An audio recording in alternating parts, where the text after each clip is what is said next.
अस्सलाम वालेकुम। Article 2 QSO subclass 4. A fact is said to be proved when, after considering the matters before it, the court either believes it to exist or considers its existence so probable that a prudent man ought, under the circumstances of the particular case, to act upon the supposition that it exists. अब पहले हमने fact पढ़ा, fact in issue, relevant fact पढ़ा। अब जो भी कोई fact है वो कब प्रूफ समझा जाएगा? जब कोर्ट पहले सबसे पहले मैटर को देखेगी कि वो मैटर किस हवाले से है, और फिर कोर्ट या तो बिलीव करती है इस बात पे कि वो फैक्ट एग्जिस्ट करता होगा, या कंसीडर करती है उसकी एग्जिस्टेंस।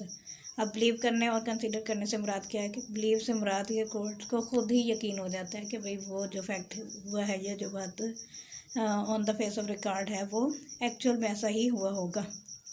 और दूसरा, कोर्ट को बताया जाता है कि ये इन सर्कमस्टांसिस के बाद ये हुआ है। जैसे कि फॉर एग्जांपल इन्वेस्टिगेशन में जितने भी चीज़ें वो बताई जाती हैं वो सारी के सारी रेलिवेंट फैक्ट कहलाती हैं, तो वो प्रूफ की जाती हैं।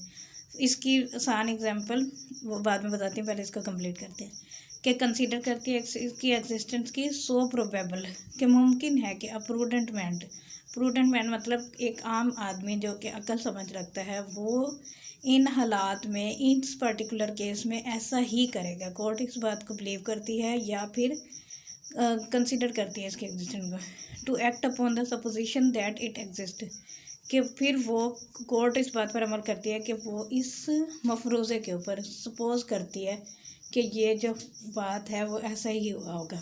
फॉर एग्जांपल डाइंग डिक्लेरेशन, एक शख्स को गोलियां मारी हैं किसी ने और वो मरते हुए उसकी आखिरी सांसें चल रही हैं, उस वक्त वो स्टेटमेंट देता है कि मुझे फ़लाँ शख्स ने मारा है, गोलियां मारी हैं, और उसके बाद वो उसकी डेथ काज हो जाती है।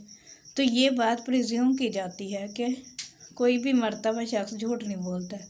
मतलब ऐसा नहीं हो सकता कि कोई शख्स मार रहा हो और वो मारा उसे किसी और ने हो और वो किसी और को का नाम ले दे। ये मुमकिनात में नहीं आता। क्यों नहीं आता? क्योंकि उस वक्त अगर कोई शख्स आपको मार रहा है तो वो आपको वो उसके सिवा और कोई नहीं नज़र आएगा उस वक्त, जिसने आपको इतना हार्म पहुँचाया कि इतना खदशा है कि वो बंदा मर भी सकता है और वो बाद में मर भी जाता है, तो फिर वो उसकी स्टेटमेंट जो है वो कोर्ट कंसीडर करती है कि ऐसे सर्कमस्टांसिस में प्रूडेंट मैन ऐसे ही बात कर सकते हैं। अच्छा जी, आर्टिकल 2 की sub class 5, a fact is said to be disproved when, after considering the matters before it, the court either believes that it does not exist. अब ऊपर वाले में एग्जिस्ट है और नीचे वाले में डज नॉट एग्जिस्ट है, और कंसीडर इट्स नॉन एग्जिस्टेंस। पहले वाले में एग्जिस्टेंस है और इसमें नॉन एग्जिस्टेंस है। So probable that a prudent man ought, under the circumstances of a particular case, to act upon the supposition that it does not exist. Class 4 में it exist है और क्लास 5 में not exist है। मतलब ये कि ऊपर वाले एग्जाम्पल में और नीचे वाले एग्जाम्पल में फ़र्क क्या है कि उसमें था कि एग्जिस्टेंस के बारे से कोर्ट बिलीव करेगी, इसमें नॉन एग्जिस्टेंस के सेम वही एग्जाम्पल ले लेते हैं। अब एक बंदे को वो ऊपर वाले एग्जाम्पल में गोलियां लगी थी और उसने कहा कि मुझे फलां शख्स ने मारा है, और उसके बाद वो बंदा मर जाता है। अब सेम ऐसे ही एक और शख्स है, उसने उसे गोलियां नहीं मारी, वैसे ही लड़ाई झगड़ा हुआ और वो लड़ाई झगड़े की बिना पर उसने किसी के भी नाम FIR कटवा दी, जिसके साथ झगड़ा हो उसकी बजाय किसी और के नाम कटवा दे, तो उसको वो वाली एविडेंशियरी वैल्यू हासिल नहीं होगी जो कि उसकी होगी, क्योंकि उस वक्त वो बंदा अपने कॉन्शियस में है, वो झूठ भी बोल सकता है, वो मैनिपुलेशन भी कर सकता है, वो कुछ भी कर सकता है, तो लिहाजा उसको प्रूव करना पड़ेगा। या कोई भी और फैक्ट जिसकी जो कि मुमकिन ही ना हो, जैसे कि वो अब जब दुनिया चांद पर पहुंची थी तो उस वक्त लोग कहते थे कि ये मुमकिन ही नहीं है, इसकी एग्जिस्टेंस हो ही नहीं सकती, लेकिन फॉर द टाइम बिंग अब उसकी बात को माना जाता है। इसी तरह अभी भी बहुत सारी चीज़ें ऐसी मौजूद हैं जो कि मुमकिन हो ही नहीं सकता। तो अगर किसी चीज़ की नॉन एग्जिस्टेंस को, जैसे वो प्ली ऑफ एलिबाई है, तो प्ली ऑफ एलिबाई में भी वो अपनी नॉन एग्जिस्टेंस को प्रूव करते हैं, तो कोर्ट बिलीव करती है कि हाँ भाई ये बंदा अगर इस वक्त वहाँ पर मौजूद नहीं था प्लेस ऑफ अक्रेंस पर, या वो जहाँ पर मौजूद था वहाँ से यहाँ तक आने में इतना वक्त दरकार हो सकता है, तो ये मुमकिन ही नहीं है कि इस बंदे ने ही उसको मारा हो या कत्ल किया हो या जो भी। नेक्स्ट है आर्टिकल 2 की sub class 6। A fact is said not to be proved when it is neither proved nor proved. कोई भी फैक्ट प्रूव नहीं समझा जा सकता या अगर उसे प्रूव ही नहीं किया गया या फिर डिसप्रूव नहीं किया गया। मतलब यह कि कोई फैक्ट आया है, उसको प्रूव करने की ज़रूरत थी लेकिन वो प्रूव नहीं किया गया और किसी और ने उसको डिसप्रूव भी नहीं किया, मतलब किसी ने आके ये भी नहीं कहा कि ये ऐसा नहीं है, तो भी वो प्रूव नहीं समझा जा सकता, उसको डिसप्रूव ही समझा जाएगा, नॉट प्रूव समझा जाएगा। आर्टिकल 2 की sub class 7। When it is provided by this order that the court may presume a fact, it may either regard such fact as proved unless and until it is disproved or may call for proof of it। अब इसमें वो क्या कहता है कि जहाँ कहीं इस आर्टिकल में, इस ऑर्डर में प्रोवाइड किया गया से मुराद बताया गया है या लिखा गया कोई भी प्रोविज़न है जहाँ पर लफ्ज़ लिखा हुआ है कोर्ट में प्रिज्यूम। अब इस में पे आपने फोकस करना है और क्लास 8 में शेल है और क्लास 9 में कंक्लूसिव प्रूफ। इन तीनों में थोड़ा थोड़ा सा डिफरेंस है। जहाँ पर लिखा होगा कोर्ट में प्रिज्यूम फैक्ट, वहाँ पर कोर्ट जो है वो उस फैक्ट को चाहे तो वो प्रूफ समझ सकती है या सिवाय इसके कि कोई और जो है वो उसको डिसप्रूव ना कर दे, या फिर call for proof of it, या उसको प्रूफ के लिए कह सकती है। Whenever it is directed by this order that the court shall presume a fact, it shall regard such fact as proved unless and until it is disproved।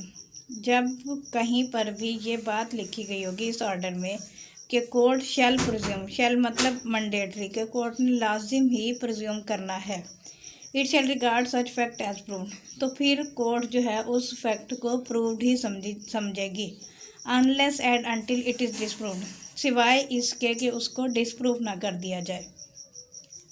अब ऊपर वाले में और नीचे वाले में फ़र्क क्या है कि ऊपर वाले में था कि वो अगर मे है तो कोर्ट की मर्ज़ी है कि वो चाहे तो उसको प्रूव कर दे, या अगर किसी ने उसको डिसप्रूव कर दिया तो वो कर सकता है, या फिर कोर्ट खुद भी कह सकती है कि भाई इसको प्रूव करो।